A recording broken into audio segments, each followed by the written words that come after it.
Hello అండి. ఈరోజు కొన్ని స్పెషల్ మగ్గం వర్క్ డిజైన్స్తో ముందుకు వచ్చానండి. ఇది ఆల్రెడీ నేను ఒక వీడియో పెట్టాను అనమాట, ఓన్లీ డిజైన్. ఇదైతే నాకు ఇన్స్టాగ్రామ్లో చూసి వచ్చారనమాట మగ్గం వర్క్ చేయించుకోవడానికి. ఇది స్టిచ్చింగ్ కూడా నేనే చేశాను, చాలా బాగా వచ్చిందండి. ఇవైతే శారీస్ అయితే ఇవి కలనైతే శారీస్ అనమాట. నేను హాఫ్ పట్టు తీసుకున్నాను. ఆ శారీలో ఉన్న కలర్ ఉంది కదండి, ఆ బీడ్స్ అయితే యూజ్ చేశాను అనమాట. చాలా బాగా వచ్చింది. డిజైన్స్ అయితే వాళ్ళే సెలెక్ట్ చేసుకుని పెట్టారండి, నా చాయిస్ అయితే కాదు. కానీ చాలా బాగున్నాయండి ఇవి డిజైన్స్. మీరు చూస్తున్నారు కదా, కట్ బీట్స్ మొత్తం కూడాను చాలా బాగా వచ్చింది. ఇంకొకటి చాలా బాగా నచ్చిందండి, దీని కింద ఉన్నది కదా పింక్ కలరు. ఇవైతే రన్నింగ్ కలర్ వచ్చింది. బ్లౌజ్ అయితే సేమ్ శారీలో ఉందో బ్లౌజ్ కూడా అలాగే ఉంది. నేనేం చేశానంటే దానికి బాటిల్ గ్రీన్ తీసుకున్నాను.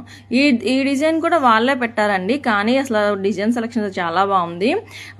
చూసారు కదా ఫ్లవర్స్ ఎంత బాగా వచ్చాయో, రోజ్ ఫ్లవర్స్ చాలా బాగా వచ్చాయండి. డిజైన్ కూడా వాళ్ళే సెలెక్ట్ చేసుకున్నారు కదా, నా చాయిస్ అయితే కాదు. కానీ ఈ క్లాత్ అయితే చాయిస్ నాదే. కలర్ ఆ పింక్ కలర్కి బాటిల్ గ్రీన్ మీద చాలా బాగుంటుంది, చాలా కలర్ రిఫ్లెక్ట్ అవుతుంది అని చెప్పి నేను చెప్పినప్పుడు సరే చేయమని చెప్పారనమాట. ఇలా చేశాను. ఇదైతే నాకు చాలా బాగా వచ్చిందండి, కాంబినేషన్ చాలా బాగా నచ్చింది అనమాట. డిజైన్ కూడా చాలా బాగుంది దానికి తగ్గట్టు.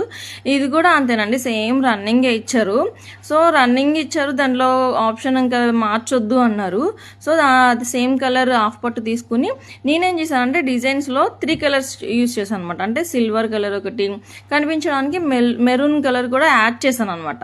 కొంచెం బ్లౌజ్ అనేది హైలైట్ అవడానికి, కొంచెం డల్గా లేకుండా. సేమ్ కలర్ యూస్ చేస్తే డల్ అవుతుంది కదా, సో అందుకని ఆ బ్లూ కలర్లో కూడా కొంచెం డార్క్ యూస్ చేశాను. మీకు కూడా నచ్చితే కనుక లైక్ చేయండి, ఫాలో చేయండి. Thank you.